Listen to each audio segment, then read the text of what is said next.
Amém? Olá, pessoal.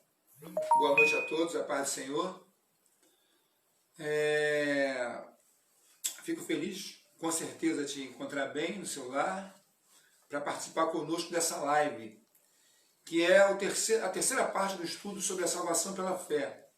Só que hoje eu gostaria de trazer um pouco da humanidade de Jesus. Antes, porém, quero fazer uma oração com você e gostaria de cantar um louvor. E esse louvor é da minha autoria, tá? E também fala da humanidade de Jesus. Eu acho fantástico esse louvor. Não por ser meu, né? Mas por falar da humanidade de Cristo, né? A inspiração que eu tive. Mas antes eu gostaria de orar. Meu amado Senhor, te sou grato por este momento tão especial, estar aqui com os seus filhos e podermos juntos, Senhor, discorrer na sua palavra, de modo a que possamos entender a mensagem que o Espírito Santo, com certeza, vai passar aos nossos corações. Seja conosco, nos fortaleça e nos dê sabedoria. Abra nossa mente para entender, em o nome do Senhor Jesus. Amém. Esse louvor fala assim: nasce um dia em Belém um menino para remir a Israel por seu poder. Entre os homens ele cresceu como uma rosa do jardim, cumprindo a obra que Deus a ele confiou. Ele é o Cristo Senhor, Ele é o Cristo Senhor, que sofreu por nós os homens, Ele morreu. Ele é o Cristo Senhor, Ele é o Cristo Senhor, que sofreu por nós os homens, Ele morreu. Seu ministério foi caminhar entre espinhos e pedregais, mostrando ao mundo que sofreu por um ideal. Nem mesmo a morte, nem o inferno o conseguirão aprisionar. Por seu imenso poder, Ele é Senhor. Ele é o Cristo Senhor, Ele é o Cristo Senhor, que sofreu por nós os homens, Ele morreu. Ele é o Cristo Senhor, Ele é o Cristo Senhor, que sofreu por nós os homens, Ele morreu.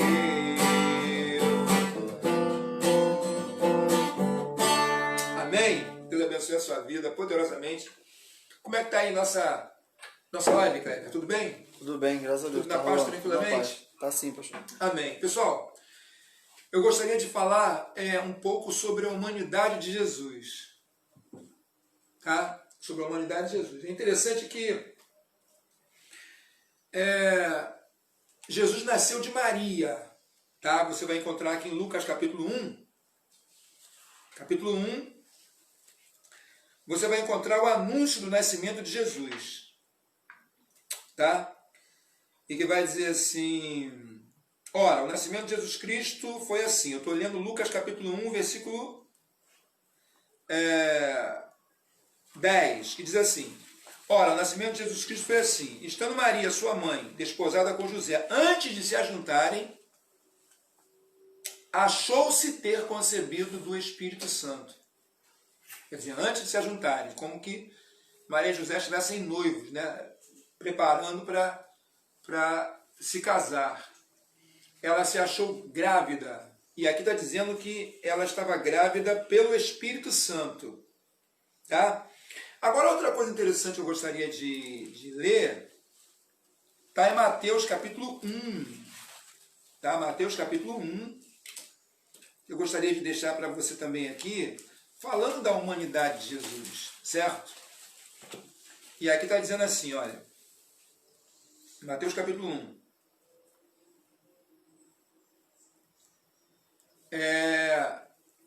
Eu estou aqui lendo a palavra de Deus aqui, em vez de ler Lucas capítulo 1, eu li Mateus capítulo 1, tá? Perdão aí, tá bom? Amém? Eu li Mateus capítulo 1, mas continuando aqui em Mateus capítulo 1, eu dei a informação errada para você do versículo, tá? Eu li Mateus capítulo 1 a partir do versículo 10, certo? Amém? Tá? E agora eu vou ler Mateus capítulo 1 ainda, sobre a genealogia de Jesus, que vai falar assim, a partir do versículo 15, olha, Eliúde gerou Eleazar, Eleazar gerou a Matã, Matã gerou a Jacó, Jacó gerou a José, marido de Maria, da qual nasceu Jesus, que se chama o Cristo. Bom, aqui você vai ver a genealogia de Cristo, e na genealogia você vai sempre ver aqui assim, olha, Abraão gerou a Isaac, no versículo 2, Isaac gerou a Jacó, Jacó gerou a Judá e a seus irmãos, e você o tempo todo você vai encontrar aqui que fulano gerou a ciclano, tá? Fulano gerou a tal pessoa. Mas quando chega no nascimento de Jesus, não diz que Jesus gerou José, que José gerou Jesus, perdão. Mas vai dizer assim, olha, Eliúde gerou, versículo 15, Eliúde gerou a Eleazar, Eleazar gerou a Matã, Matã gerou a Jacó, Jacó gerou a José, marido de Maria, da qual nasceu Cristo. Não está dizendo que José gerou Jesus.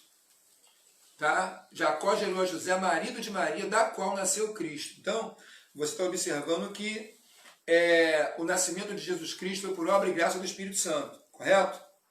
E José foi avisado em sonhos que não abandonasse Maria por causa disso, tá?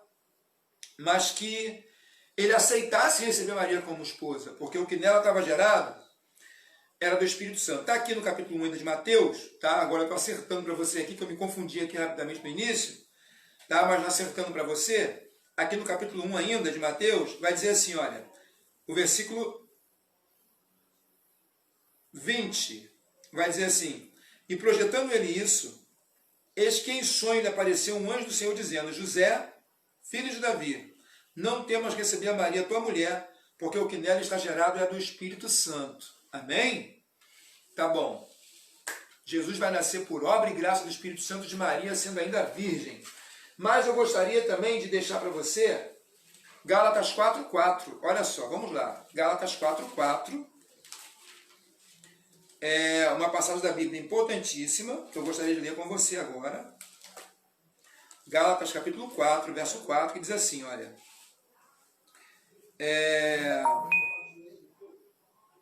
Vindo à plenitude dos tempos, Deus enviou seu Filho, nascido de mulher, nascido sob a lei.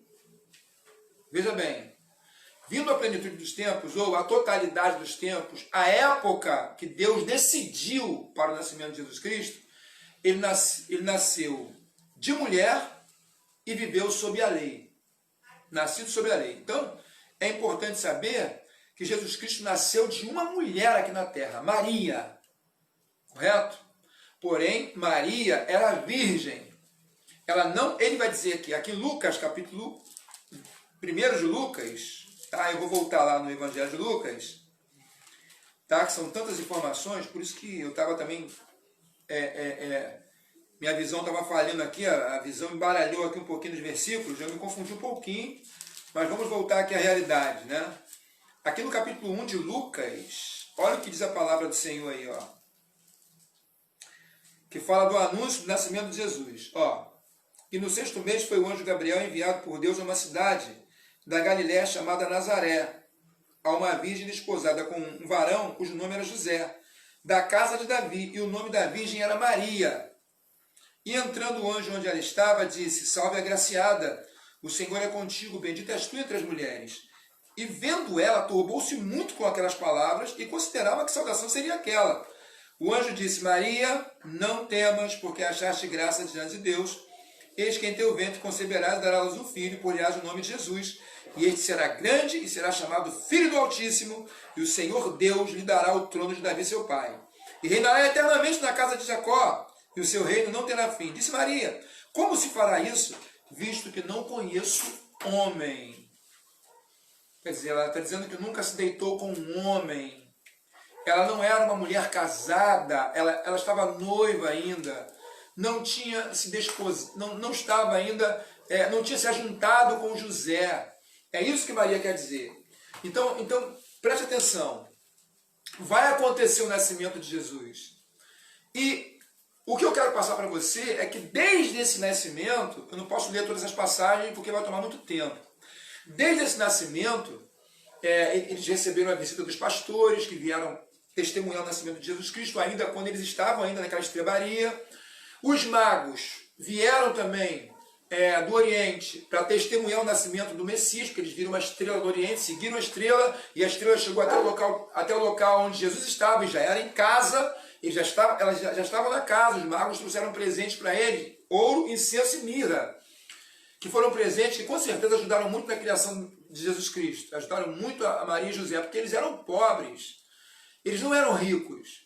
Apesar de José ser de linhagem real, eles viviam uma vida simples, humilde, porque eram pobres. A prova que no nascimento de Jesus Cristo, na hora de oferecer o sacrifício, eles ofereceram pombinhos, né, ou rolinhas, porque eles eram pobres, era o sacrifício dos pobres.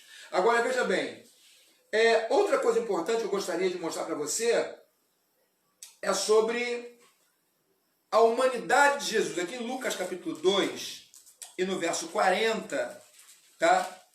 A humanidade de Jesus, tá bom?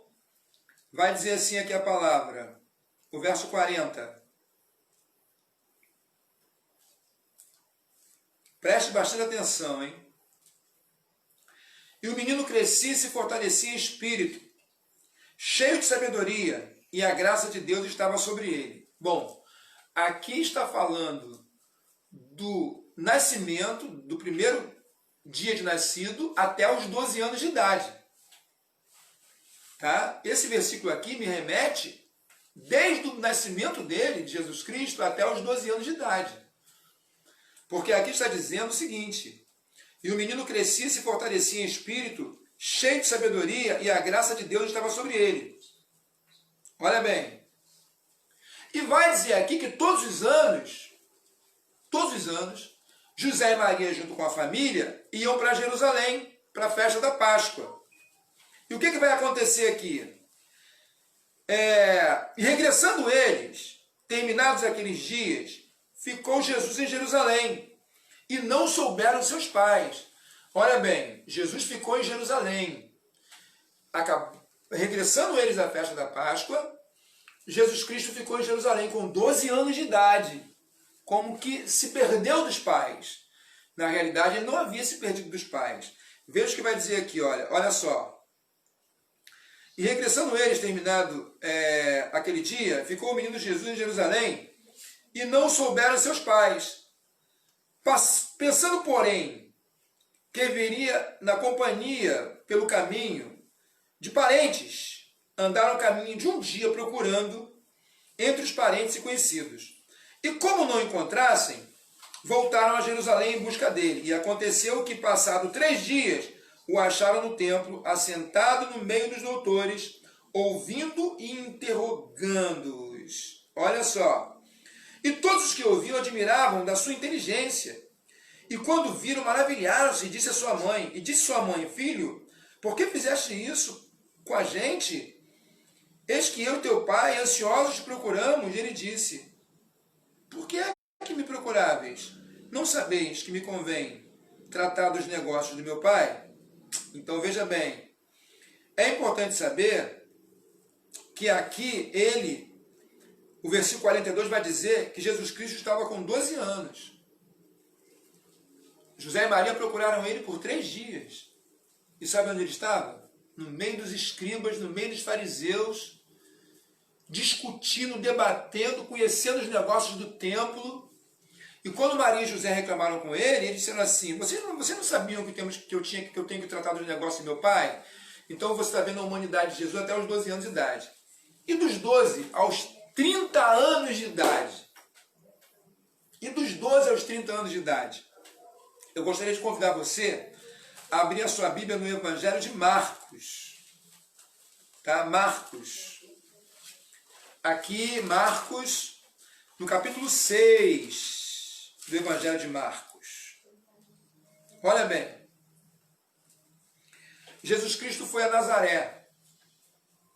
Tá? Foi a Nazaré. Logo no início do seu ministério. E vai dizer aqui a palavra. Chegando o sábado, começou a ensinar na sinagoga.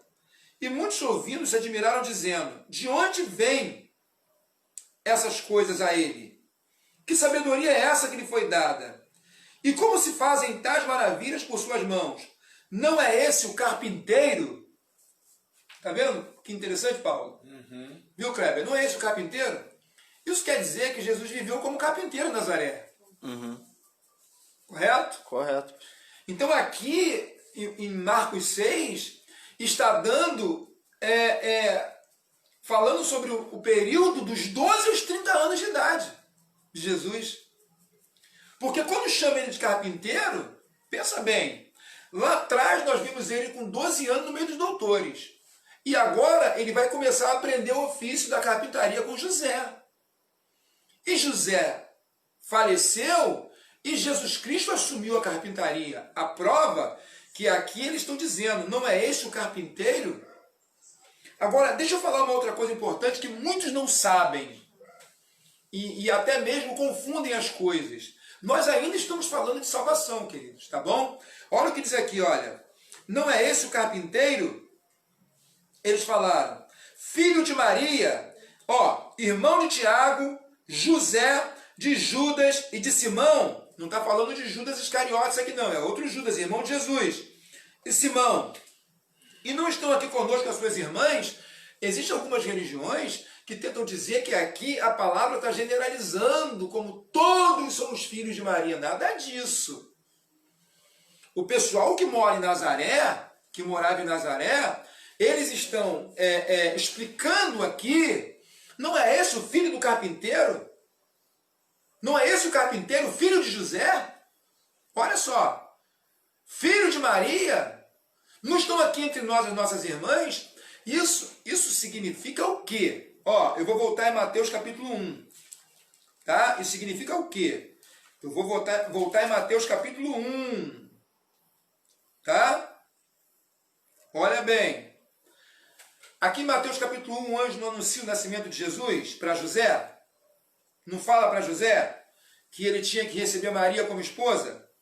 Isso. José tinha que receber Maria como esposa. Porém, José não podia coabitar com ela sexualmente até o nascimento de Jesus. Porque olha o que diz aqui, olha. O versículo 25. Mateus 1, 25. Olha o que diz aí, olha. E não a conheceu, quando fala em não a conheceu aqui, é não conheceu como mulher, diretamente, coabitando sexualmente com ela. E não a conheceu até que deu à luz ao seu primogênito e pôs-lhe o nome de Jesus. Presta atenção, presta atenção. Jesus não era filho único. Jesus não era filho único. Tá? Aqui está dizendo que José não a conheceu sexualmente, intimamente, como esposa, até que ela deu à luz ao seu filho primogênito, primeiro filho. Isso quer dizer o quê? Se ele não a conheceu até que ela deu à luz, significa que, depois do nascimento de Jesus Cristo, ele a recebeu ou a conheceu normalmente como esposa. Correto? Até porque relacionamento sexual entre marido e mulher não é pecado. Amém? Tem muitas pessoas que tentam colocar esse relacionamento como pecado. Aí você vai encontrar os celibatários, uma série de grupos religiosos que se colocam como celibatários, mas na realidade Se você olhar para o fundo histórico, você vai ver muito envolvimento com pedofilia, você vai ver muita prostituição por trás de tudo isso. Tá bom? Porque o homem foi criado, a Bíblia diz assim, ó, não é bom que o homem esteja só. Fala no livro do Gênesis. Mas far-lhe-ei uma adjutora para que esteja como que diante dele. Então o homem não foi criado para viver sozinho, tá? Mas foi criado para se casar e ter filhos. Tá bom? Então olha que coisa interessante. Eu gostaria de deixar para você também, que é muito importante saber, sobre a humanidade de Jesus Cristo e sobre a aparência de Jesus. Tá? Jesus, vamos lá, dos 30 anos aos 33 anos e meio aproximadamente, que é o período da morte dele. Vamos pegar João capítulo 4, verso 9. João 4, verso 9. Olha o que diz aí a palavra do Senhor. Jesus tinha aparência de homem. Sério. A Bíblia diz que Jesus veio em carne. Somente o espírito maligno é que nega que ele veio em carne e diz que ele veio em espírito. Mas nós sabemos que ele viveu aqui. E aqui no capítulo 4 de João, versículo 9, vai dizer assim, olha, é importante que você acompanhe aí, tá bom? Você tem alguma pergunta para fazer? Tem alguma dúvida aí? Kleber, se tiver alguém com alguma dúvida, eu não estou aqui com acesso diretamente, né? Eu aviso o senhor aí, pode achar. Mas se tiver alguém com alguma dúvida, passa para mim, por favor, para a gente poder explicar. Olha só, João 4, verso 9. Disse-lhe, pois, a mulher samaritana, como sendo tu judeu, me pedes de beber a mim, que sou mulher samaritana? Olha só, porque os judeus não se comunicavam com os samaritanos. Isso quer dizer que ele tinha a aparência de um homem. A mulher samaritana discerniu até ele como judeu. Ela conseguiu ver ele como judeu. Jesus Cristo, ele tinha a aparência de homem, correto? E ele foi a Sicar, uma cidade de Samaria. E lá nessa cidade, ele esteve com a mulher samaritana. E a mulher samaritana descreveu aqui para mim e para você a aparência dele, tá bom? Como sendo tu judeu. Olha só. Um homem judeu. Oh, aleluia. Pede de beber a mim, que sou mulher samaritana. Então aqui está discriminando e falando da humanidade de Jesus. E está falando dele como homem, tá? Então ele nasceu, foi um infante, uma criança, viveu até os 12 anos de idade, uma criança normal, sendo que cheio de conhecimento e sabedoria como um superdotado, porque debatia com os escribas no meio dos doutores em Jerusalém no templo. Quer dizer, dos 12 aos 30 anos deve ter sido um exímio carpinteiro, tá? Porque não é esse o carpinteiro, todo mundo conhecia. Ele foi na sinagoga e ali, não é esse o carpinteiro? Deve ter sido um exímio carpinteiro, um dos melhores de Nazaré, com muitas obras, muitos trabalhos para serem entregues. E dos 30 anos aos 33 anos e meio aproximadamente, quando foi o período da sua morte, numa dessas suas andanças pregando o evangelho, ele se depara em Samaria com a mulher samaritana, que vai descrever ele como um judeu. Agora, deixa eu falar uma coisa importante para você. Olha, ele era sujeito à fadiga corporal. João capítulo 4, versículo 6 vai falar sobre isso. Cansaço físico. Não posso ler tudo porque não vai dar para me ler tudo para você. Ele era sujeito à necessidade de sono. Jesus Cristo dormia. Descansava, dormia. Ele era sujeito à fome, sujeito à sede. Ele era sujeito ao sofrimento e à dor física. Sobre a questão da necessidade do sono, você vai ver em Mateus 8, 24. Sobre a fome, Mateus 21, 18. Sede, João 19, 28. Ele era sujeito ao sofrimento e dor física, Lucas 22, 44. Ele, em sua vida corporal, tinha capacidade para morrer. 1 Coríntios 15, versículo 3. Ele podia crescer em conhecimento. Lucas 2, 52. Ele podia adquirir conhecimento mediante a observação. Marcos 11, 13. Ele podia limitar-se em conhecimento. Marcos 13, 32, quando ele disse, aquele dia e hora ninguém sabe, nem o Filho, mas unicamente, nem os anjos, nem o Filho, mas unicamente meu Pai. Então ele limita o seu conhecimento como homem. Isso é muito importante. Ele recorria ao recurso da oração. Jesus Cristo orava. Ele dependia da unção do Espírito Santo para manifestar poder. Atos capítulo 10, versículos 38 fala sobre isso. Logo aqui, estamos sendo implícitos com relação à humanidade dele. Amém? A humanidade de Jesus. Logo ele se submete. Vamos voltar em Gálatas 4:4, tá? Gálatas 4:4 vai dizer assim: vindo à plenitude dos tempos, Deus enviou seu Filho, nascido de mulher, nascido sob a lei. Deixa eu explicar uma coisa para você. Como a Bíblia diz que ele foi nascido sob a lei, é porque a lei de Moisés, a lei que foi dada a Moisés para que o povo de Israel andasse por ela, essa lei, todos os pontos da lei apontam para o Cristo, o Messias. Sério? O cordeiro que era imolado, a Páscoa, as festas, as cores do tabernáculo, tudo aponta para Cristo. Tudo aponta. O feixe de trigo movido no santuário aponta para Cristo. A arca da aliança, Cristo é a nossa arca. Então ele veio para cumprir a lei. Dentro do plano de salvação estava o cumprimento da lei. Jesus cumpriu toda a lei e os profetas. Olha que coisa interessante. Jesus cumpriu toda a lei e os profetas. Diferente de Adão, veja bem, aqui a Bíblia vai mostrar que Jesus é o segundo Adão. Adão, ele não observou leis simples de observar. A única ordem que Deus deu para Adão foi: de todas as árvores do jardim podereis comer, mas a árvore da ciência do bem e do mal você tem que se abster. Essa foi a única ordem que Deus deu a Adão. Agora, Jesus Cristo, ele observou todos os pontos da lei. Até porque você vai encontrar a passagem que lemos em Marcos capítulo 6, que eu vou voltar lá.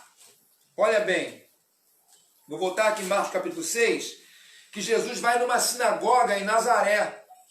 E olha o que diz aqui, olha. E partindo dali, chegou à sua terra, e os seus discípulos o seguiram. E entrando o sábado, começou a ensinar na sinagoga.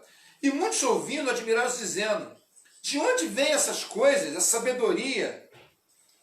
E as maravilhas que são feitas pelas suas mãos? Não é esse o carpinteiro, filho de Maria, irmão de José, de Tiago, e de José, e de Judas, e de Simão? E não estão entre nós as suas irmãs? E escandalizavam-se nele. Olha bem. Então é interessante o que? É importante saber que Jesus Cristo cumpriu a lei. Ele entrou no templo, na sinagoga, e ele leu o profeta Isaías, capítulo 61, o Espírito do Senhor me ungiu para pregar. Queridos, no Evangelho de Lucas vai dizer que eles tentaram matar Jesus naquele dia. Por ele se dizer o cumprimento da lei, o cumprimento dos profetas, o cumprimento das Escrituras. Ele precisava cumprir a lei. E ele cumpriu a lei. Se você observar bem, Jesus morreu por ocasião da Páscoa. E na Páscoa era oferecido um cordeiro. E sabe o que diz Isaías 53? Eu gostaria de ler para vocês Isaías 53, que vai dizer assim, olha. Isaías capítulo 53, vai dizer assim a palavra. É importante que você acompanhe comigo aí, olha. Olha bem. Quem deu crédito à nossa pregação e a quem se manifestou o braço do Senhor? Porque foi subindo como renovo perante ele e como raiz de uma terra seca, não tinha parecer nem formosura. Olhando nós para ele, nenhuma beleza víamos nele para que o desejássemos. Era desprezado, o mais indigno entre os homens, homem de dores, experimentado nos trabalhos, como de quem os homens escondiam o rosto, era desprezado, e não fizemos dele caso algum. Verdadeiramente ele tomou sobre si as nossas enfermidades e as nossas dores levou sobre si. E nós o reputamos por aflito, ferido de Deus e oprimido. Mas ele foi ferido pelas nossas transgressões, moído pelas nossas iniquidades. O castigo que nos traz a paz estava sobre ele, e pelas suas pisaduras fomos sarados. Observou aí? Que Jesus Cristo, ele deu a vida por nós. E ele morreu por ocasião da Páscoa. Na Páscoa é comum trocar um marginal por outro. Sério. E foi feita uma escolha. Os judeus escolheram soltar Barrabás. Prendeu Jesus por ocasião da Páscoa e ele foi sacrificado e morto. Jesus morreu por nós. Amém? Ele deu a vida por você. Aí você vai falar assim, mas era necessário isso? Será que isso aí não é sadomasoquismo? Será que isso não é loucura? Não, queridos, não é loucura. Porque a Bíblia vai falar que sem o derramamento do sangue do Cordeiro não há remissão de pecados. Por isso que aqui Isaías diz que ele seria moído por nós. O Salmo 22 também vai falar isso. Que ele morreu por nós. Então veja o que acontece. Se você olhar lá no Jardim do Éden, a Bíblia diz que o Cordeiro foi morto antes da fundação do mundo. O Éden é o Éden, o mundo é o mundo. O Éden não é o mundo. Então o Cordeiro morreu antes da fundação do mundo. Adão e Eva se vestiram de peles, se vestiram de folhas de parreira. Porém, o Senhor sacrificou um animal e vestiu os dois de peles. A Bíblia diz que o Cordeiro foi morto antes da fundação do mundo. Isso quer dizer que lá no Éden. Porque o Éden não é o mundo, e o Éden nem se encontra mais aqui na Terra. Possivelmente seja o paraíso de Deus, para onde vão todos os salvos. Tá? Não estou aqui afirmando, possivelmente seja, acredito eu. Outra coisa interessante é que se você pegar o capítulo 4 do livro do Gênesis, você vai encontrar o sacrifício de Caim e o sacrifício de Abel. Tá? O sacrifício de Caim e de Abel. O que Abel faz? Abel pega do melhor dos seus cordeiros e oferece sacrifício a Deus. Está aqui, olha. Está aqui, ó. Diz aqui, ó. E Abel foi pastor de ovelhas. Versículo 2. Gênesis 4, verso 2. E Abel foi pastor de ovelhas. E Caim foi lavrador da terra. E aconteceu que ao cabo de dias, Caim trouxe do fruto da terra uma oferta ao Senhor. Trouxe do fruto da terra uma oferta ao Senhor. Eu já vi uma porção de gente falando que, como Caim era lavrador, ele podia oferecer o fruto da terra. E não é assim. Não é desse jeito. Isso quer dizer que não é do seu jeito, não é do meu jeito. Não é porque Caim era lavrador da terra que ele tinha que oferecer o fruto da terra. Até porque, lá no Éden, o cordeiro foi sacrificado. Essa oferta aqui era a oferta pelo pecado. Entende bem? Era uma oferta pelo pecado. E, peraí, frutas e verduras? Pode-se derramar sangue de frutas e verduras? A oferta de Caim não foi aceita. Caim podia oferecer uma maçã de 1 quilo. Uma melancia de 200 quilos. Que Deus não iria receber. Porque a oferta de Caim não teve derramamento de sangue. Ao passo que Abel fez diferente.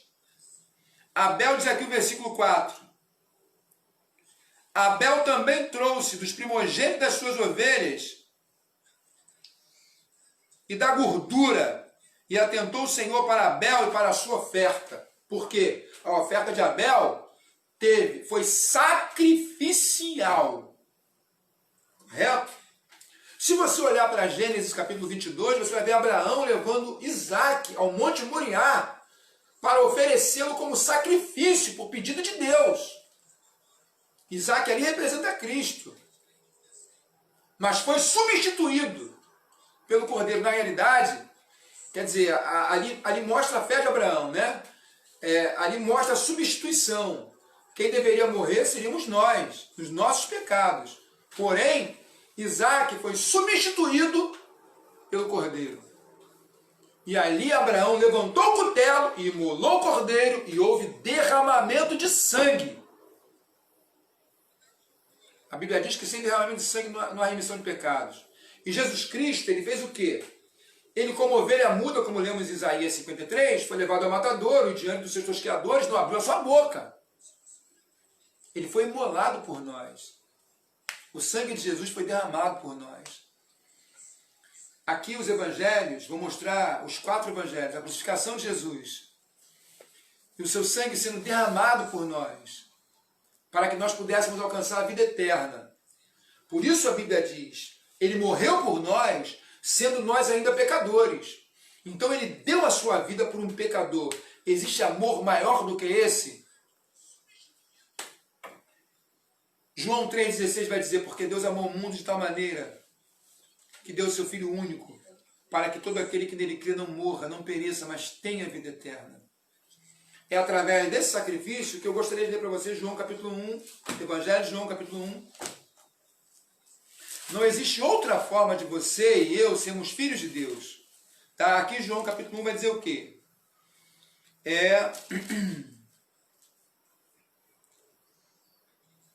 Olha só. Versículos 11 do Evangelho de João, capítulo 1, verso 11. Veio para os que eram seus, mas os seus não receberam. Mas a todos quantos os receberam, deu-lhes o poder de serem feitos filhos de Deus, aos que creem no seu nome. Viu aí? Veio para os que eram seus, que eram judeus, mas eles não receberam. Mas a todos quantos receberam, foram feitos filhos de Deus. Só tem uma forma de ser filho de Deus. É entregando a sua vida a Jesus Cristo. Porque Ele foi o único que deu a sua vida por nós e o único que pode remir a humanidade. E aqui vai dizer, o versículo 13, os quais não nasceram do sangue, nem da vontade da carne, nem da vontade do homem, mas da vontade de Deus. No capítulo 3 do Evangelho de João, o Senhor tem uma conversa com um príncipe judeu, um sacerdote judaico chamado Nicodemos. E nessa conversa, aqui no versículo 3, capítulo 3, verso 3 do Evangelho de João, Jesus disse para Nicodemos, na verdade te digo, que aquele que não nascer de novo não pode ver o reino de Deus. Amém? E só se pode nascer de novo através de Jesus. Que Deus possa abençoar a sua vida e que você possa entender isso. Tá? A Bíblia diz que ele desprezou a sua glória. Vamos lá, Filipenses capítulo 2. Eu faço questão de mostrar para você que me vem à mente a passagem e eu gosto de ler para que você possa entender. Ó, Filipenses capítulo 2, versículo 5. De sorte que haja em vós o mesmo sentimento que houve em Cristo Jesus, que não teve por usurpação ser igual a Deus, sendo ele em forma de Deus. Isso quer dizer o quê? Jesus é Deus, amém? Mas aqui na terra ele viveu como 100% homem. Isso quer dizer que ele anulou-se a si mesmo. Você já imaginou Deus anular-se a si mesmo? Tem umas passagens da Bíblia que vai mostrar ele como o grande eu sou. O grande eu sou. E depois eu vou ler uma passagem aqui para você entender. Está em João 8,58. Porém, aqui diz o quê? Mas aniquilou-se a si mesmo, tomando a forma de servo e fazendo-se em semelhança de homens. E achado na forma de homem, humilhou-se a si mesmo, sendo obediente até a morte de cruz. Olha bem, isso quer dizer que ele foi obediente até a morte de cruz. Por nós, ele deu a sua vida por nós. Só ele tem o poder de salvar. Só ele tem o poder de perdoar pecados. Amém? Amém. Só Ele pode nos dar a vida eterna. Só Ele, Jesus, pode mudar a história da sua vida. Só Ele pode fazer de você um novo homem, uma nova mulher. E fazer você crescer em graça e ser ricamente abençoado. Que Deus possa abençoar a sua vida nesse momento. Que Deus possa fazê-lo crescer em conhecimento. Todos nós. Perdoe aí que no início da live eu dei Lucas capítulo 1 para você enquanto eu estava lendo Mateus capítulo 1, amém? Tá? E não era o verso 10, né? Nem era o verso 10, acho que era o verso 25, deixa eu ver o versículo que eu li em Mateus. Eu acho que nem era o verso 10 que eu tinha dado para o pessoal, porque eu confundi aqui, ó. Eu acho que eu estou precisando usar óculos, tá? Está chegando a hora de usar óculos. Tem gente que diz que já passou da hora. Versículo 18. Tá? Eu não enxerguei bem aqui. Viu, Paulo? Ouvi. Você não precisa usar óculos não, né? Eu preciso. Tá precisando? Por isso que eu estou usando. Ah, então tá bom. Agora não, né? Não. Então tá bom. Deus abençoe a todos. Eu vou orar por você, amém? Amado Deus, neste momento eu peço a Ti, em nome de Jesus, que abençoe a vida das pessoas que estão agora ao alcance desse estudo da palavra, que possam crescer espiritualmente, se fortalecer espiritualmente.